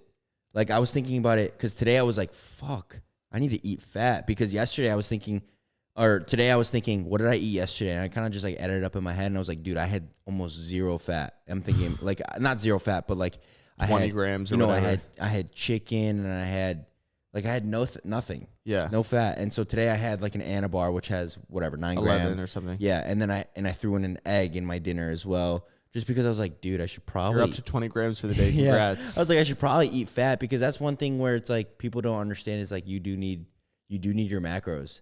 So yeah. But let's get to some of these questions, because we did a little Instagram story. Someone said, are the biggest guys usually the quietest in the gym? I mean, I would say yes, because I wouldn't say it's because of any personality defects. In some cases, probably yes. But I think once you're at that point where you're big as fuck, chances are you're probably competing, and you're probably not going to the gym to socialize and stuff. You're probably going there with a mission. You got your earbuds in, you got your hat down, and you're having a very intense workout. And today I was kind of like that. I almost felt bad about it, weirdly enough, but I was just like intentionally keeping my earbuds in the whole time and trying to avoid eye contact with people because I knew that if I made eye contact, it would start conversation. And there's nothing, I'm usually cool with that, but today I just wanted to have a really good lift. Yeah. And people might look at that and see like, oh, dickhead, socially awkward bodybuilder. But for me, it was just like, I got to grow my back, got to step on stage, man. Yeah. You know, that's literally all it was. And most other days, I'll talk to anyone, anytime. I've been going to the LA Fitness, and I've literally just been wearing my headphones as I walk through the door. And like the people that I do see, like you have the familiar faces. So like those people I'll say what's up to, but I do try to like, as soon as I walk in, I'll throw on my headphones and I'm like right on the first machine, just because I'm not trying to spend, like, bro, I've been in and out of the gym probably an hour and a half versus before I was like probably in there for 2-3 hours or whatever. So I'm kind of more just like, okay, let me get in my workout. Let me do my cardio and dip. Dude, it's maybe when you and me were together at the gym, because we were number one talk to each other guys. Yeah, and sitting on our phones and like, yo, Sitting look at this. Look at this. Yeah. And it's like, when we were training together, I noticed, because when you started going to LA Fitness, I remember doing a chest workout, and I'm like, holy shit, I just did like 18 working sets on my chest in one workout. That was such a good lift. And I checked the time, and I'd been in there an hour. Yeah. And I was like, damn, I'm done in an hour. And when you're not resting, like, you know how they say like, okay, like you need only 30 seconds of rest or whatever it may be. And when we're not talking in between rests, we obviously do more sets. You notice how much you're resting. Dude, I get 10 times more of a pump. Yeah. Because when you're not there to talk to, and I'm on my phone alone, I'm like, okay, what am I doing? I should be doing a set right now. Yeah. But when you're there also on your phone, I'm like, nah, we're chilling. We're all good. Exactly. So, yeah, that's what I'd say for that one. And today because I went to the gym with a boot on, because they gave me a boot today. So I was doing the rowing, which rowing machine, bro. And this was my first time actually like doing a session. I told you that though, that it's really good, right? Yeah, this was my first time doing the session. So I had my little boot on, and I locked in my left foot in, and I did 25 minutes. And dude, let me tell you, it was fucking horrid, bro. Like, it was so hard. I had never done anything like it, and I was dripping in sweat. My heart rate was like 150. Usually when I do cardio, it's around 135, 140. But I caught myself getting up to like 155, 160. Bro, I'm dripping sweat. I'm like pulling this thing. I have a massive like rear delt and back pump just because of, the motion. Muscles, yeah, like I'm doing this right now. I'm like, holy shit, I'm kind of sore. Yeah. And I did this for 25 minutes, and I was thinking, dude, that was fucking insane. I didn't have any issue on my ankle, obviously, because I'm sitting down. Mm-hmm. So I don't know. If you guys want to switch up your cardio, rowing is really good. And I put it on my story. I said 25 minutes on this feels like 3 hours. And a lot of people were swiping up being like, it's also like, I think it's more, people were saying it's more, it burns more calories than like the Stairmaster. Like it's one of the best forms of cardio. Yeah, because think about it. You're using your hamstrings, your glutes, because you're pulling. Mm-hmm. Hamstrings, glutes, lower back, lats, arms, like basically whole body besides chest. Yeah. Like it's a lot of work. Mm-hmm. And have you seen like the Olympic rowers, bro? The Olympic rowers are fucking jacked. Yeah. They have huge backs and like huge ass biceps. The guys who do like the sprints. Yeah, I was going to say it was dope because I got like a little bicep pump. And so I was just like, I felt really good dripping in sweat. So I started doing the rowing thing. And I'm probably going to continue doing it just because, you know, it doesn't hurt my ankle. Yeah. So next question, someone says Canada visit. I assume you mean like me and Sush going to visit Canada. We would love to. Chris Bumstead's there. I would 100% show up at his gym unannounced and be like, "What's up?" Canada also lives there. Hannah also lives there. So obviously I want to go. But our lovely Mr. Trudeau recently banned un-V-worded tourists. So I don't know. I don't know what's going to happen, but I'm not fucking giving in. After this past Mexico trip, it makes me want to travel more. Yes, 100%. Yeah. Kind of sucks though cuz got the dogs now, but yeah, but there's kennels and shit. Yeah. And honestly, they probably have more fun at a kennel because aren't they with other dogs like hanging out? Yeah, next time whenever I'm out, I want them Look at Cal. He's like fucking knocked out. Oh, he's slumped. But I wanna keep them together so that way they're not crazy because Milo went to Remington's and Cal went to Avery's mom's house and I both heard horror stories from both of them. Yeah. So, but like when they're together, I feel like they're fine. They're pretty good. Have you guys ever been in any fights and who won? I've been in one serious fight. Me too. Where we were fucking wailing on each other. It was in 8th grade. And I mean, the backstory is unnecessary, so I'm not even going to tell it, but it was just puberty and who's more alpha. I don't know who won. I mean, neither one of us got knocked out, and we both got pretty fucked up.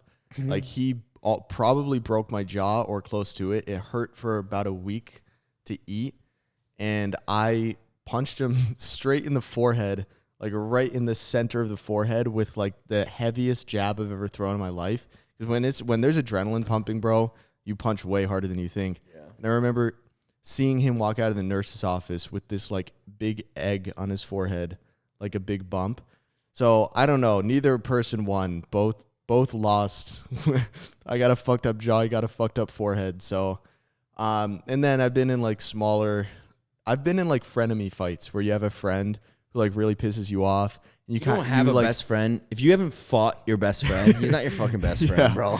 Well, I mean, this guy wasn't my best friend. Well, I've been in a few, but he wasn't like my best friend, but we were good friends. And it just, it would get heated. We were 13, 14, whatever. And we would settle things with words until that didn't work. And then we'd throw hands. And then I don't know how they would stop. It would just be kind of like, you punch me, I punch you. Fuck you too. And then it just kind of stops, So, I don't know. Maybe 4 or 5 fights. Yeah, I've been in like one serious one. There's a video of it on Oppressed Naturals Instagram. Oh, that's right. When you showed me that. Yeah, you got to scroll down. That was a good one. That was a proper boxing match. Yeah, it was just, I was in military school, and military school, everyone's trying to be the big badass, and there was like this guy. I hope he's doing all right, dude, because honestly, we picked on him a lot. And he was, he was like, I don't know, he was like a self-proclaimed psycho, and he was like, oh yeah, the best kind of guy. Yeah, he was like, I can see why you guys fucking picked on him. Yeah, he was like, what's wrong with like people like me is like we don't stop when you're unconscious. And I was like, all right, bro, like I'm coming to your room. And so this was in military college. So like we had this was probably a year and a half, 2 years ago.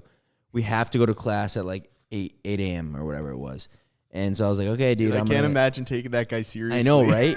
And I was like, okay, dude, I'm going to come to your room at right after this breakfast in the mess hall. It's like the chow hall or whatever you want to call it, where you're eating. And I was like, okay, I'm going to come over to your room, and right after we'll do it. And then I had like the homies film it and everything because I knew like it was just going to be pretty brutal, but just because I knew how his personality was. Because you were like, all right, live up to your fucking name, Yeah. Mr. Self-Proclaimed Psycho. Yeah. So and he had never been in a fight, and I had really, I had been in like fights, but like not like a serious fight like this. Scuffles. Yeah.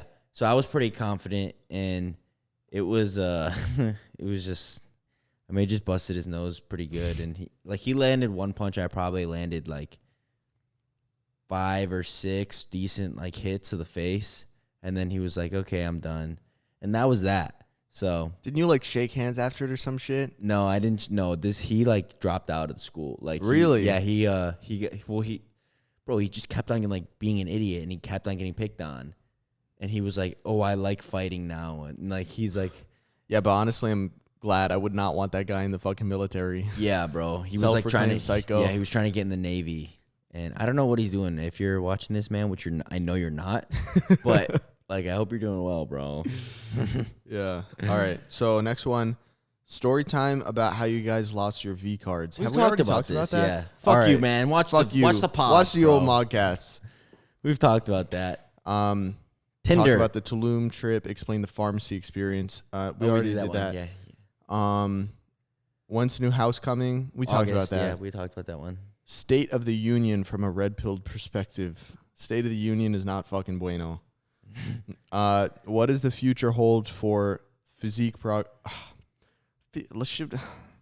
feel like I owe that a better answer, but I don't know. What do you want me to say? I don't know anything about the union. What do you want me to say? China's building fucking nuclear silos. Okay, like we're approaching some sort of head, whether that's World War III or whether that's China overtaking us as the economic superpower.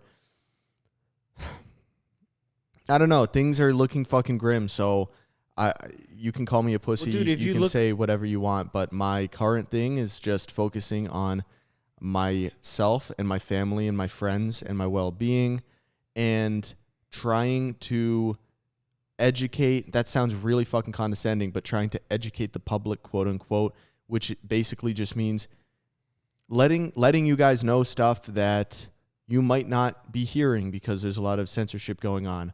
I'm just going to do my part when it comes to that and at least inform my audience because I know I have a big audience. And above and beyond that, I'm just going to try to act like shit is normal and that shit's not falling apart around us, even though it is. And we'll see how long this game of charades, this fucking house of cards can hold up for. But yeah, I mean, it's pretty bleak. Sorry, guys. What were you going to say? Well, if you look around, like what's going on right now, South Africa burning.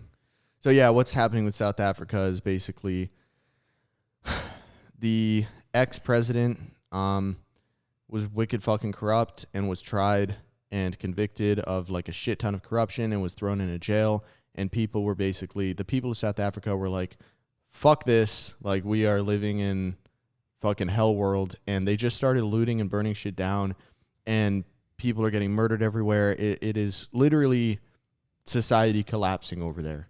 Yeah. And I was telling you, it's like there's always going to be a correction. Yes. Like, so maybe we're due for one. Who knows? That's looking at it from a more like philosophical perspective, which I appreciate.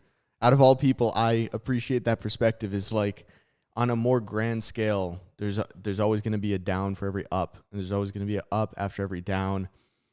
And, we're definitely due in the U.S. for a societal correction. Yeah. To say the least. Did you want to, we have to be careful with how we say this because we don't want anything. Just make sure you don't say the actual words. Yeah.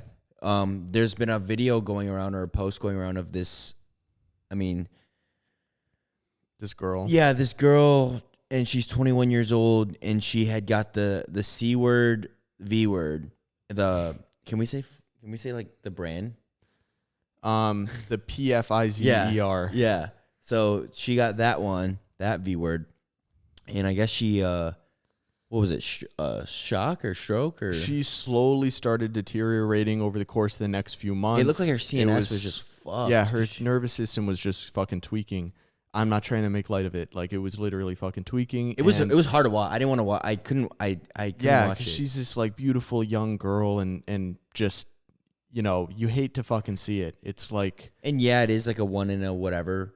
Yes, exactly, and that's the thing. So, anyway, long story short, they tested her for a shit ton of stuff, and it's like, okay, she doesn't have stroke, she doesn't have this, she doesn't have that. The doctors are literally like, we don't know what the fuck this is, but she's clearly something's wrong. She's fucking twitching. Her legs were shaking. Whenever she grabbed something, it felt like shards of glass were in her fingers. Oh fuck. And yeah, and she's like confused and crying on the hospital bed, and just like doesn't really know what's going on.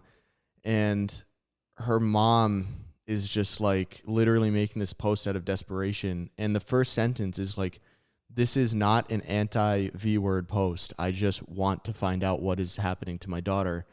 And you can tell, like, this mom probably encouraged her daughter to go get it. She was probably on board with it, and just didn't realize, because of censorship or because she thought it was super rare, she just didn't think anything bad would happen.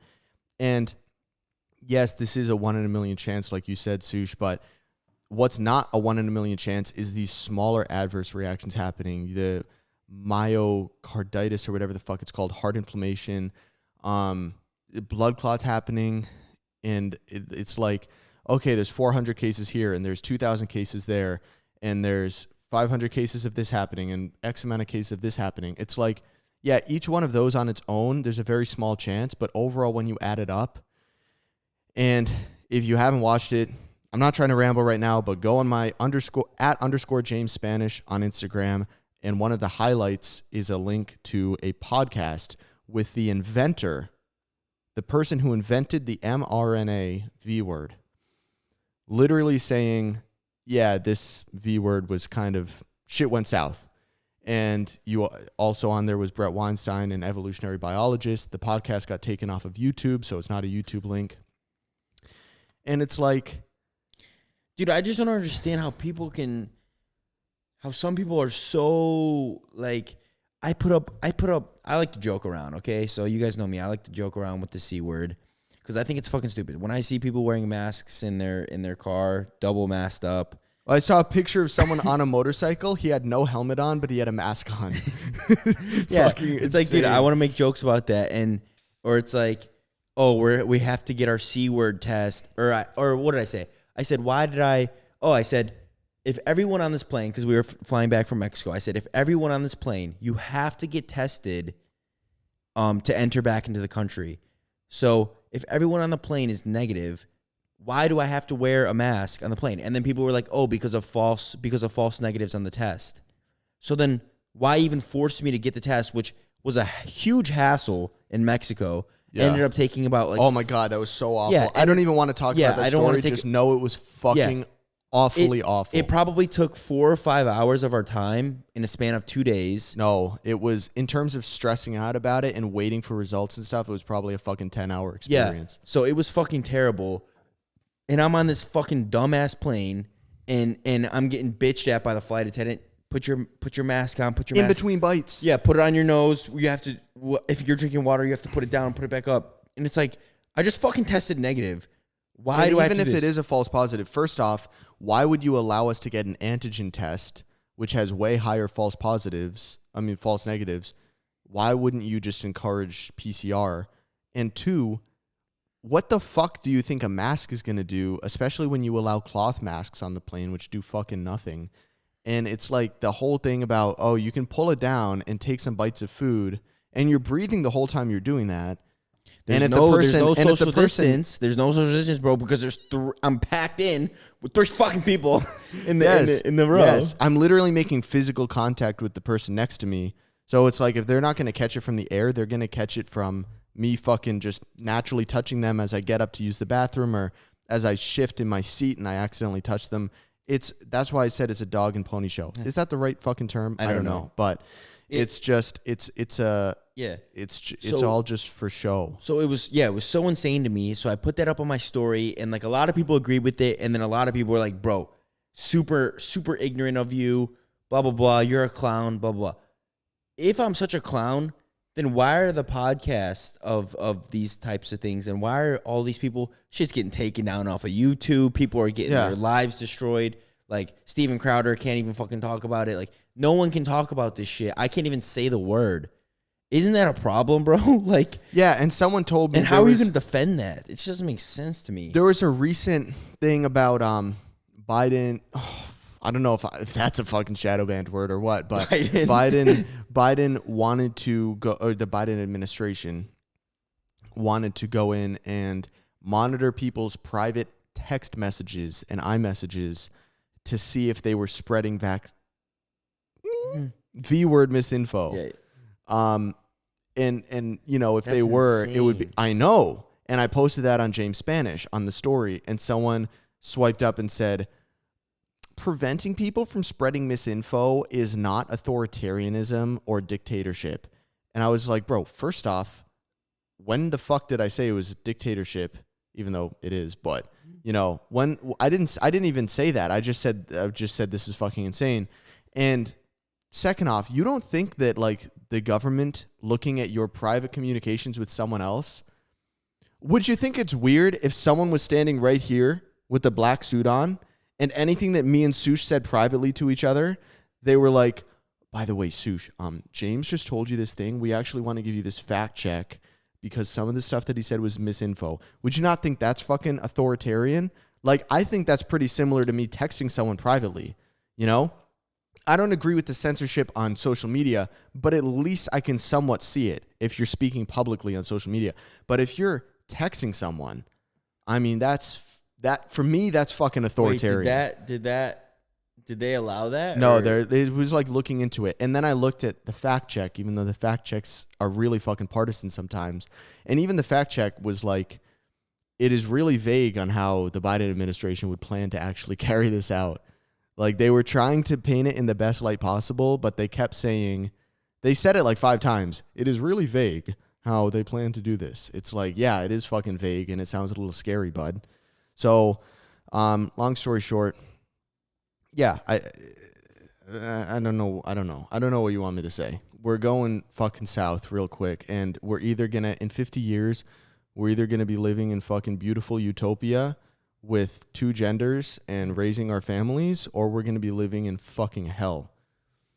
Is Trump? Can we say Trump? I don't even know, dude. Nah, that's definitely shadow banned word, bro. Yeah, fuck. T word. Is he trying to run again? Yeah. That's gonna be cool. I mean, dude, honestly, I saw him at the McGregor fight. Obviously, I didn't see him. I mean, like, I saw like the videos of him with like the Nelk boys, and like Addison Rae was coming on. And then like, bro, that was just so, to me, that was so good to see. Like, when I see public figures coming out. When I see Steve will do it, post a picture with D Trump. With DT man. Yeah, DT. He posted a picture and he was like, I don't know what he said, but he was like, suck my nuts, liberal. Like something like that. Like, best president ever. And I saw that and I was just like, dude, like, honestly, like, yeah, it was probably, it's like a stupid post, but like, it's like, dude, it's just refreshing to see like you're able to say something like that. And you're a public figure. Yeah, and you don't care. Like, that's just like, I'm trying to get to that level, bro, where I can literally say whatever I want. We are the majority. I don't fucking care. Everything I see points me in the direction. Why is all the censorship against our side and the light still seems to shine through even with all that censorship? If you look at the like to dislike ratio on certain YouTube videos, it's always extreme fucking dislike if it's pro V-word or anything of that nature. And all the comments are like, we don't fucking agree with this, right? It's only the mainstream stuff that gets out that's like, you know, you should shun your friends and family who are against the V-word. But if you actually go look at like the grassroots, like what people are actually commenting and what people are posting and talking with each other in real life and seeing what your liberal friends might have to say behind closed doors, where they're like, you know what, low-key, I am a little fucking worried about this whole V-word shit. You realize you're actually in the majority. So fuck it, make it known. Fucking tell everyone, okay? Because the more people that we can get, you know, going on our side, the more we can make it apparent that we are the silent majority. And I'm not talking about Trump, DT, whatever you want to call him, because honestly, I mean, he's cool, but if DeSantis ran, I would vote for DeSantis over Trump. That's the current governor of Florida. I think he's younger. I think he's more fucking on it. And I think he's just the fucking, the man, you know? So this doesn't have to be about putting a specific person on a pedestal and all hail so-and-so. This is about a movement, okay? A movement for freedom, for medical freedom, for returning to real fucking normal. How much longer do we got with that question? No. How much longer do we got with Sleepy Joseph? 3 years. 3 years. It's been a year already? Well, 3.5 years. 3.5. Yeah. Sorry, bud. We got about 6 months left with him, and then it's going to be Kamala. Oh, okay. Yeah. Wait, why? Because he's going to fucking die or something. Oh, okay. He's going to fall asleep. Yeah. Okay, well. Because honestly, I honestly really enjoyed, because I'm just like a normal person, bro. I want to see, honestly, I think the election is entertaining. And I think like all the media and stuff, I think it's really entertaining just to watch. So I'm like looking forward to the next one. It is. But I mean, at this point, it's like, it's cool in like a Hollywood type of way, like watching a soap opera. But this last one, especially with like the audits, I don't know if that's shadow ban word, going on, seeing just like these weird fucking anomalies in all these counties. Have you seen any of that? Yeah. It's just like, okay, what's even the point? And I don't even mean to sound like a Debbie Downer, but it's like, what's the fucking point of voting? Like, this shit is just like, what power do I have? You know, it's a shame. So, and I'm not against liberals at all, really. I mean, I'm socially liberal on a lot of stuff. Sorry to disappoint you guys, but I am socially liberal on a lot of stuff, but I am super pro free speech. I'm super pro having discussions about stuff, not being shut down, not saying that certain stuff is off limits. And when you guys slide into my DMs and you're liberal, but you have a good conversation with me and you can see where I'm coming from, that's good for both of us. I see where you're coming from. You see where I'm coming from. We can compromise. If we can all make that public and not be scared about saying what we feel is right, then that's the fucking key to having a bright future. Yeah. But let's move past that question. What does the future hold for physique progress as the summer cut comes to an end? This is a pretty quick question. I mean, I'm probably going to main gain or bulk and then get ready for a prep by the end of the year. And you? I'm just trying to get leaner. All right. Penis enlargement progress update. Worth money or no? Asking for a friend. Yeah. You haven't done it in a while. I haven't done it in a minute. It's like I have Hannah's a girlfriend. here. Yeah. Yeah, Hannah's here. I'm not going to be wearing the stretcher around her and stuff. But in all, from first ever starting it to now, the length gain has been around 0.8 inches and girth around 0.5. So, I mean, it's worth it, but it's a long took some time. Yeah, it's a long process, and it's like at some point you're going to be like, all right, it's big enough, bro. Like, I'm good. I'm sick of this shit. So, I don't know. I did it for like 4 days. I was 4 days strong. Yeah. And then at that point, you were into it. You fucking bought it. You were like, yo, how do I do this shit? Yeah. And then like 4 days in, I was like, yo, I really got to do this shit again. Yeah. That's the biggest thing. So, I mean, if I were single, like maybe I'd fucking get back on the grind. But I got to a point where I'm just like, you know, I'm secure about it. So that's that. How people are basically forced to take V-word because of college, vacation, etc. So normally I get this with stuff like measles or, you know, smallpox, whatever. But with this, I feel like it's really unfair to ask that of college students because it's not even an FDA-approved thing, and it was only emergency use authorized, you know? And it's the first ever mRNA V-word. So it's like, okay, I get with the other V-words, but why, with this V-word, can't we wait until there's like a little more research and we know that it's safe and legit. Like, it's to me, it's really unfair to ask that of, anyone. But do you have anything to say about that? Nah. I don't really, bro, like, I don't know, dude. I'm literally, to me, it's just like, dude, how, like, I'm literally speechless. Like, I don't have anything to say. It's just like We've already said it. Yeah, honestly, in my opinion, if you don't want, I don't think anyone should get anything. It's like, you're not required a flu shot. Some schools you do. Like, I remember in elementary school, I had to get a flu shot. Or like, I know that like when you're firstborn or however old, you have to get like tetanus. Yeah. Like your tetanus shot. But it's like, those are for serious fucking things where it's like, a lot of people die. Yeah, so I don't know. I just know that I will probably never get the C word, V word, unless I'm literally forced to, whether it's to travel or to do anything. Like, but I pray to God I don't have to get it. And every single one of my family members have gotten it. I'm the only person to not get it just because, I don't know. Maybe I'm just too lazy. Like, I mean, I'm not too lazy. It's just like, what's the point? Yeah. I'm not at risk. Yeah. I'll take my chances with the C word. I've come this far. I've been shaking hands. I've been hugging people, dapping people up. Bro, we've said it a million times. It's like, if you have it, why do you care if I have it? If you already have the V word, then why do you care if I have it or not? Because if you're immune, and some people will say, oh, it's for the greater good because like you could be a carrier. And it's like, okay, if you're worried about me being a carrier, then you go get the V word. And if it's so effective, then you shouldn't worry about whether or not I'm a carrier. Yes. But anyway, more info on Dupoxetine. Oh yeah, you screenshotted that. Yeah, I screenshotted that one just because you guys can use code JAM. James has a Amino Asylum code.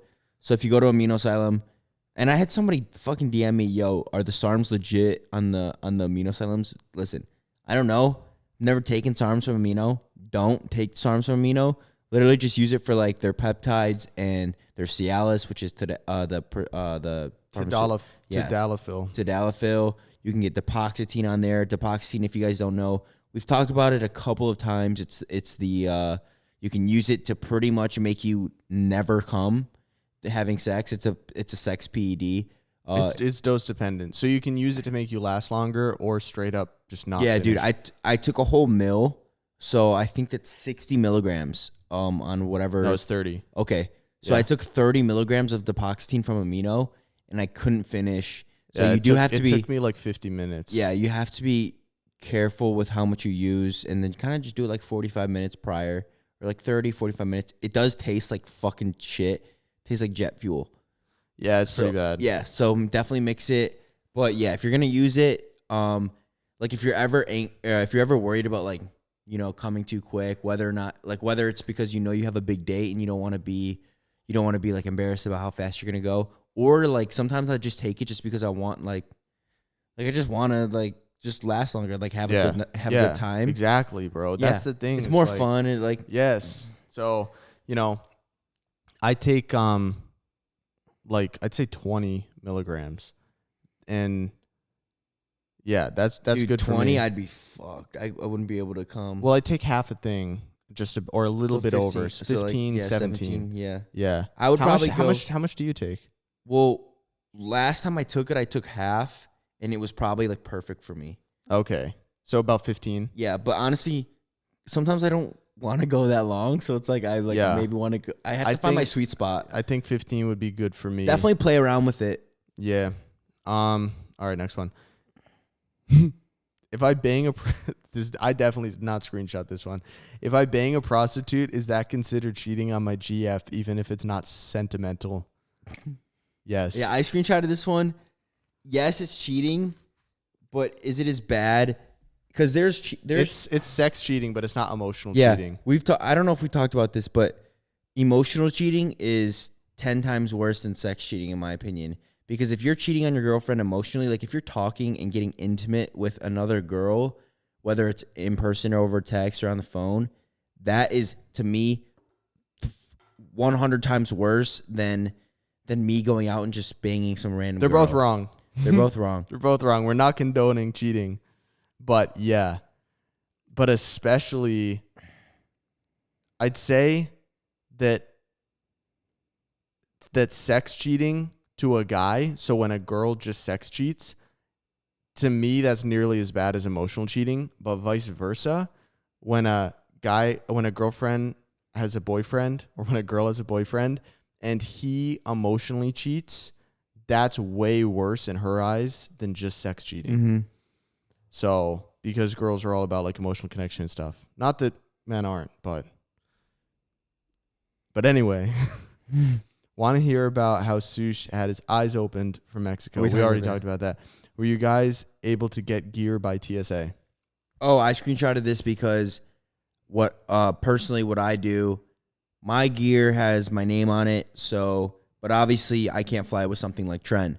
So what I do, not saying to do this, full disclaimer. This is illegal. Oh, it is? Well, bro, we talk about so much shit that's illegal. Yeah, but this is like federally illegal. Never mind, guys. Never mind. We go to the next one. Thoughts on the current Just figure it out. It's not that hard. Just figure it out. If I can figure it out, then you guys can figure it out. Man, dude, fucking bang on the doors like, yo, it's fucking SWAT team at 1 a.m. Thoughts on the current state of the fitness industry? Are we reversing backwards? You screenshotted that, so answer up. I screenshotted that just because I think it depends. It depends. Okay. There's definitely multiple roads, like paths that you can go to the fitness industry, because you can go to the really mainstream side where it's like the Greg Doucette, the Jesse James West, like or you can go to like the super influencer ones, like the super Instagram ones, like Simeon Panda, Matt Does Fitness, or Mike Thurston. Or you can go to like the more intimate ones, like James and I, Lex, Anthony, people that you feel a real connection with. So you can go to, but I would say there's a lot of hope in the one that we're in. Like, yeah, I would say with us, there's a lot of hope, but I would say with the super mainstream influencers, there's zero hope. It's fucked. Like, yeah. Well, I mean, with this is what I meant to talk about earlier, but Derek was talking about it. Like, there's a video he made. Oh, it was called Phil Heath Wants Bodybuilders to Make More Money. And it was basically Phil Heath complaining that bodybuilders go through all this shit. They go through these cycles and they don't make enough money for competing. And Derek was basically saying, look, if the demand's not there, if people aren't willing to watch and spend their money, then why are they entitled to more money? it's like the WNBA. Yeah, exactly. It's like, okay, we're not saying that women aren't good at basketball, but it's like if people don't want to watch them as much as men, like what are you supposed to do? Just make money appear out of thin air? It's only demand dependent. So he was saying that, so Derek was saying the way that it used to be was that there was no social media. So the way bodybuilders got known was through like films and through magazines, and you'd get the front page on a magazine, and that was only dependent on how good you looked and how muscular you were. But now in the era of social media, it's way less about that and way more about your personality, what information you bring to the table, how funny you are. So it's like your looks are becoming less, funnily enough, in the fitness industry, your looks are becoming less and less important, and it's more your personality. So the people who are still trying to hold on to just skating by on how they look and not bringing anything else to the table, they're just the big guy that looks good but has no personality, doesn't make vlogs or anything. Those people are becoming extinct. And the people who, ideally, the person who has a fucking sick physique and can combine it with a great personality is going to be top most dog. Successful. Yeah. What are things you can do to help pull a girl you're already talking to? Oh, yeah. I did this one just because it's kind of like how do you get out of the friend zone? In my opinion, bro, you can't really, what most people would say would probably be like, yo, just be straight up with her and tell her how you feel. Nah, yeah. I would say, I don't nah, think you so. got to low-key be, you got to be sneaky. Yeah, you got to be sly with it. Like, you have to hit her with the hints. You got to, hey, do you want to go watch this movie? Like, do you want to go to this drive-in movie? Dude, girls love cute shit, bro. So you have to do cute shit. So, like, drive-in movies are fucking dope, especially if you have a dope-ass whip. So you can go drive. Step 1, get rich. Yeah. Step 2, get dope-ass whip. Yeah, so good. Like I said, they love food, too.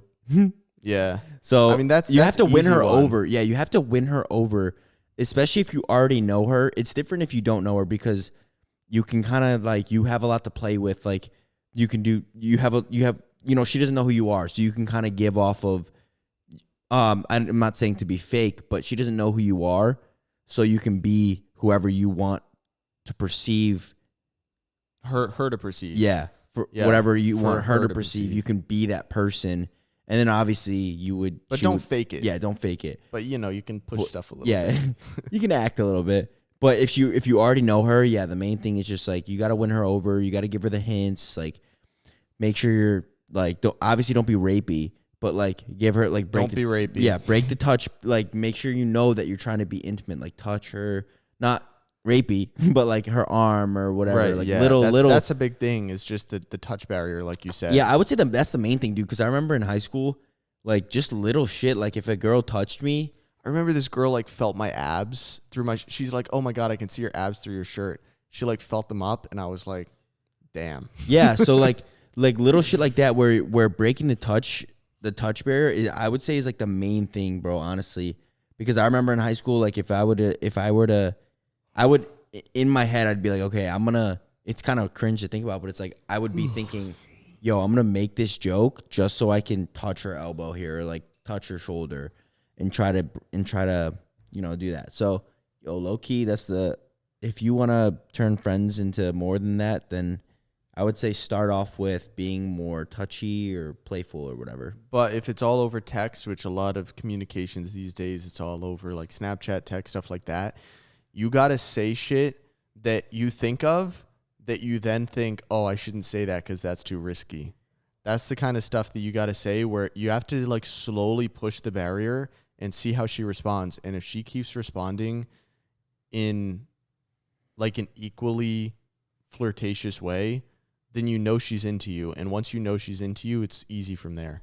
I also think being in school during like the C word time, where you're not actually going to school, kind of sucks, because that's like your social time. Like tons of people have complained to me, I never had a real high school because of C word, like we were all quarantined and shit like that. And so you were doing online school. Obviously I didn't have to worry about that, but if you're only over text, use that as an advantage, because I remember texting girls and I would say shit over text that I would fucking never say in person. 100%. And low-key use that to your advantage. And then obviously try to back it up as much as you can in person. Mm-hmm. But like use texting to your advantage, because you're not going to be embarrassed if you send a text. But you might. And a little bit, but not nearly as bad as being shut down in person. Yeah. So use that. Wait, that's it. All right. Well, those are good ones. I mean, those are really good. It's like probably 2 hours this right is now. 2 hours, or an hour 45 with like the minutes and stuff, and it's midnight. So, and I've been fixing my sleep schedule. I've been waking up, like today I woke up at 9 o'clock, like exactly, and I've been going to bed around midnight or like 1 a.m. So I still have so much protein to eat. I've been fixing my sleep schedule due to egg whites.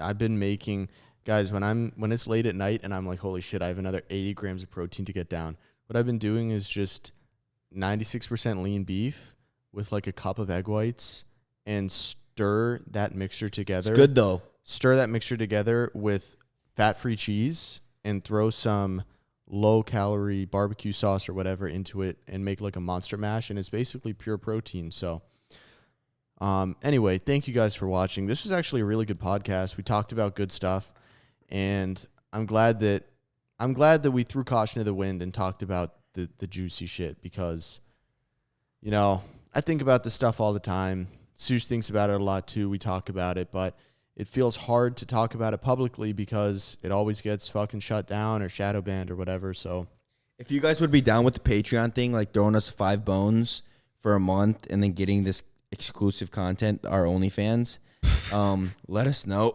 because, like I said, we're doing this for free at the moment, and low key, depending on how many people we could get to do the Patreon for $5, we could make a lot of fucking money. Like, I'm not even gonna lie, we could make a lot of money. Yeah, and that would be cool. And like that would pay for rent, pretty much. Yeah. So, because we got the new house. So, if you guys would be interested in that, make sure you guys let us know because that's pretty. I feel like I don't know, but I feel like that'd be pretty easy. Like to set up a Patreon for us. Yeah, I just don't know if Patreon censors shit, honestly. Yeah.